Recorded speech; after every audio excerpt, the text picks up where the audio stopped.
नमस्कार, जय हिंद। मैं हूं आयुष और आप देख रहे हैं भारत तक का खास शो मित्र देश। एक ऐसा शो जहां हम सिर्फ खबरें नहीं बताते बल्कि देशों की दोस्ती, उनके सहयोग, उनके रिश्तों की मजबूती और भारत की वैश्विक स्थिति को समझते हैं। आज का शो बेहद खास है क्योंकि आज हम चर्चा करेंगे उस बड़ी प्रगति पर जिससे भारत की अंतर्राष्ट्रीय ताकत, भारत की तकनीकी क्षमता, इसके साथ ही साथ भारत की रणनीतिक शक्ति तीनों एक साथ आसमान छूने वाली है। ऐसे में चलिए आज हम बात करने वाले हैं भारत के जेट इंजन क्रांति की, एक ऐसी क्रांति जिसने भारत को दुनिया के सबसे एडवांस टेक्नोलॉजी वाले देशों की सूची में, लिस्ट में खड़ा कर दिया है। एक ऐसी बड़ी उपलब्धि जिसने भारत की विदेशी निर्भरता को तोड़ने की दिशा में पहला बड़ा कदम बढ़ा दिया है और एक ऐसी दोस्ती की भी जिसने इस पूरी कहानी को जन्म दिया। भारत और फ्रांस की अनोखी समय की कसौटी पर खरी उतर चुकी मित्रता की। भारत अभी तक जेट इंजनों के मामले में कई देशों पर निर्भर रहा है क्योंकि जेट इंजन सिर्फ मशीन नहीं, ये turbine, composite, metal, heavy alloy, burner chamber, high temperature management, safety system और हजारों माइक्रो पार्ट्स का एक ऐसा संयोजन है जिसे बनाना दुनिया के चंद देशों की बस की बात है। आज भी दुनिया में सिर्फ 3 से 4 देश हैं जो टॉप नाइट्स मिलिट्री और सिविल एयरक्राफ्ट इंजन बनाते हैं। नाम है उनके अमेरिका, फ्रांस, ब्रिटेन और रूस। भारत बहुत सालों से कोशिश कर रहा था, कोशिश में है भी, लेकिन अब जाकर तस्वीर बदलने वाली है क्योंकि भारत में अब ताबड़तोड़ जेट इंजन बनेंगे और कुल मिलाकर इस चमत्कार का पहला अध्याय शुरू होगा हैदराबाद में, जहां प्रधानमंत्री नरेंद्र मोदी ने सफ्रान एयरक्राफ्ट इंजन सर्विस इंडिया यानी कि SAESI का भव्य उद्घाटन किया। भारत के सिविल एविएशन मिनिस्टर के राम मोहन नायडू जी, तेलंगाना के chief minister Revanth Reddy ji, Safran group से जुड़े सभी महानुभाव, देवी और सज्जनों, मुझे समय की सीमा है क्योंकि मुझे पार्लियामेंट पहुंचना है, राष्ट्रपति जी का कार्यक्रम है, इसलिए मैं लंबी बात न करते हुए बहुत तेजी से कुछ बातें बता करके अपनी बात मैं पूरी करूंगा। आज से भारत का एविएशन सेक्टर एक नई उड़ान भरने जा रहा है।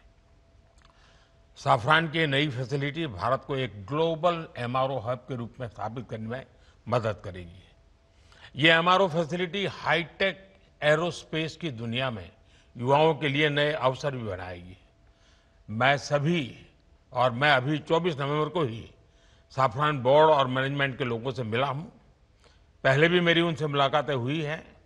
हर चर्चा में मुझे उनमें भारत को लेकर विश्वास और उम्मीद दिखाई दी है। मुझे उम्मीद है कि साफरान का भारत में इन्वेस्टमेंट आगे भी इसी गति से जारी रहेगा। आज इस फैसिलिटी के लिए मैं टीम साफरान को बहुत बहुत शुभकामनाएं देता हूं।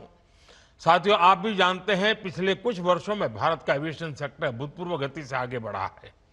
आज भारत दुनिया के सबसे तेजी से बढ़े डोमेस्टिक एविएशन मार्केट में शामिल है। हमारा डोमेस्टिक मार्केट अब दुनिया में तीसरा सबसे बड़ा मार्केट है। आज भारत के लोगों का एस्पिरेशंस एक नए आसमान पर है। ऐसे में भारत में एयर ट्रेवल की डिमांड लगातार बढ़ रही है और इसलिए हमारे एयरलाइंस लगातार अपने एक्टिवेट फ्लीट को बढ़ा रही है। भारत की एयरलाइन कंपनियों ने 1500 से ज्यादा नए एयरक्राफ्ट का ऑर्डर दिया है। साथियों, भारत के एविएशन सेक्टर में तेज एक्सपेंशन के चलते maintenance, repair and overhaul MRO की सुविधाओं की जरूरतें भी बढ़ रही है। हमारा 85% MRO का काम देश के बाहर होता रहा है। इससे खर्च बढ़ता था, समय ज्यादा लगता था और एयरक्राफ्ट लंबे समय तक ग्राउंडेड रहते थे।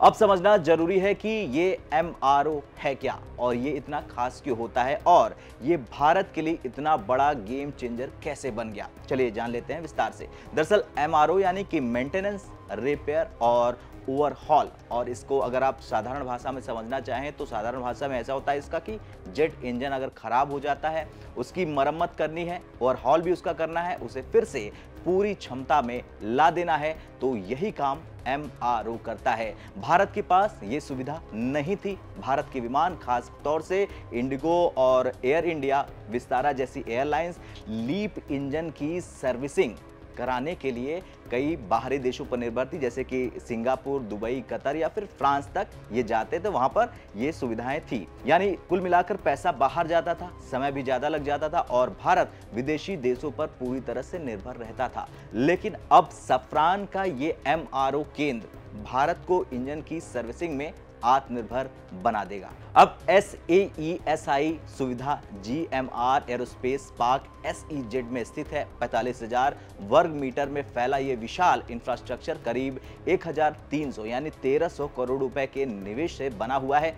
और बता दूं आपको कि 2035 तक ये केंद्र हर साल 300 लीप इंजन सर्विस करेगा और 1,000 से ज्यादा हाई स्किल्ड भारतीय इंजीनियरों को नौकरी भी देगा। यानी ये सिर्फ एक MRO नहीं रह जाएगा, बल्कि भारत की कौशल शक्ति, खासतौर से इंजीनियरिंग क्षमता और टेक्नोलॉजी स्वतंत्रता की गवाही देगा। उद्घाटन के दौरान प्रधानमंत्री नरेंद्र मोदी ने कहा है कि ये MRO सुविधा भारत को वैश्विक एविएशन इंडस्ट्री में एक बड़ी ताकत बना देगी। भारत सरकार देश के दुनिया के एक बड़े MRO केंद्र के रूप में विकसित कर रही है। अब पहली बार देश में एक global OEM deep level servicing की सुविधा स्थापित कर रहा है। साथियों, साफरान की ग्लोबल ट्रेनिंग, नॉलेज ट्रांसफर और भारत के इंस्टीट्यूशंस के साथ साझेदारी, इससे देश में एक ऐसी वर्कफोर्स तैयार होगी जो आने वाले वर्षों में पूरे MRO इकोसिस्टम को नई गति, नई दिशा देगी। इस फैसिलिटी से देश के दक्षिण भारत के नौजवानों के लिए रोजगार के अनेक अवसर बढ़ेंगे। और हम सिर्फ एविएशन MRO तक सीमित नहीं रहना चाहते, हम शिपिंग से जुड़े MRO इकोसिस्टम पर भी बहुत बड़े स्केल पर काम कर रहे हैं। साथियों, हम हर सेक्टर में डिजाइन इन इंडिया को भी बड़े पैमाने पर प्रमोट कर रहे हैं। मैं साफरान की टीम से आग्रह करूंगा कि आप भारत में एयरक्राफ्ट इंजन और कंपोनेंट डिजाइन की संभावनाओं को भी एक्सप्लोर करें। इसमें MSMEs का हमारा बहुत बड़ा नेटवर्क और हमारा युवा टैलेंट पूल आपको बहुत मदद करेगा।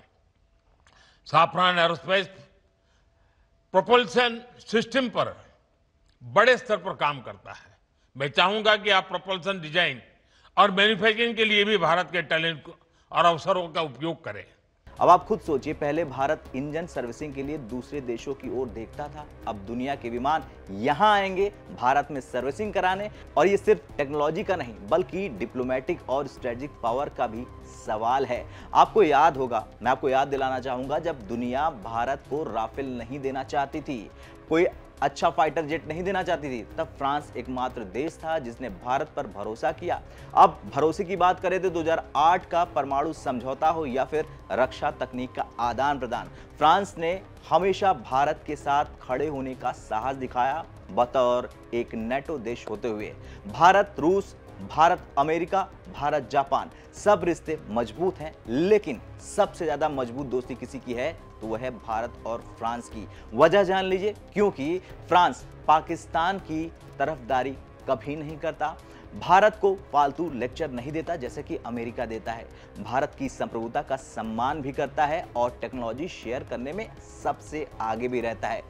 हालांकि रूस के केस में भी यही होता है, रूस भी लगातार भारत का इसी तरह सहयोग करता है। यही कारण है कि फ्रांस की सफ्रान कंपनी, जो दुनिया की सबसे ताकतवर इंजन निर्माता कंपनियों में से एक है, वो भारत में 1,300 करोड़ का निवेश करके सबसे बड़ा MRO केंद्र लेकर आ चुकी है। और ये तो बस शुरुआत है, आगे चलकर भारत और फ्रांस दोनों देश मिलकर एक तरह से हाई थ्रस्ट इंजन बनाने की दिशा में आगे बढ़ सकते हैं और ये इंजन भारत के 5वीं पीढ़ी के एमका में फिट किया जा सकता है। दुनिया में कुछ दोस्तियां हथियारों से नहीं, विश्वास से बनती है और भारत और फ्रांस की दोस्ती कुछ ऐसी है। कुछ साझेदारियां कागज की स्याही से नहीं, पसीने और मेहनत से बनती है और कुछ रिश्ते समय के साथ नहीं, कठिनाइयों के साथ, कठिनाइयों के बीच मजबूत होकर बनती है। और इन सभी का एक उदाहरण है भारत और फ्रांस की साझेदारी।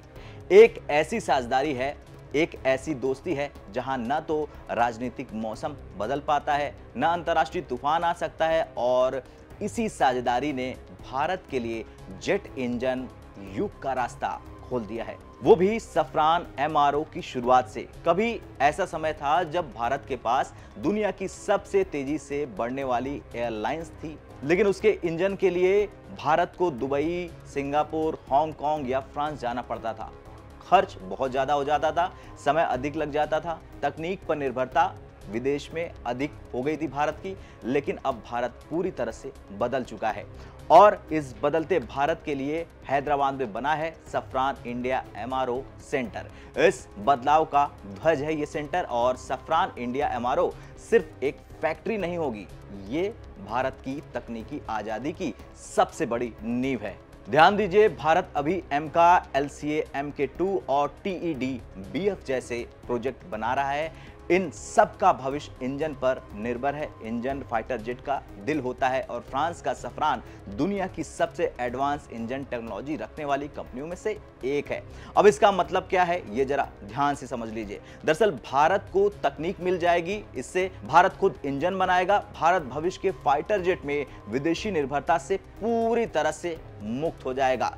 अब चलिए हम उस हिस्से पर आते हैं जहां ये दोस्ती सिर्फ बिजनेस नहीं बल्कि एक रणनीतिक क्रांति है। फ्रांस ने पहली बार भारत के साथ मिलकर, जी हां ध्यान से सुनिए, भारत के साथ मिलकर फाइटर जेट इंजन डेवलप करने के लिए सहमति जता दी है। ये कोई छोटा भी फैसला नहीं है, बहुत बड़ा फैसला है, क्योंकि दुनिया की कोई भी कंपनी इंजन तकनीक किसी को देती ही नहीं है, टेक्नोलॉजी ट्रांसफर करती ही नहीं है, लेकिन फ्रांस ने दे दी, क्योंकि दोस्त वही है जो भरोसा करे और फ्रांस ये समझता है कि भारत आने वाले 50 सालों में स्काई पावर का ग्लोबल सेंटर बनने वाला है। अब जरा आप कल्पना करें, 10 से 12 साल के बाद जब एमका, MK2, TED, BF, LCA, MK2 और कई अलग अलग ड्रोन, सॉम, हथियार, थ्रस्ट, UCAV सब भारत के बने इंजनों से उड़ेंगे, तब दुनिया भारत को कैसे देखेगी?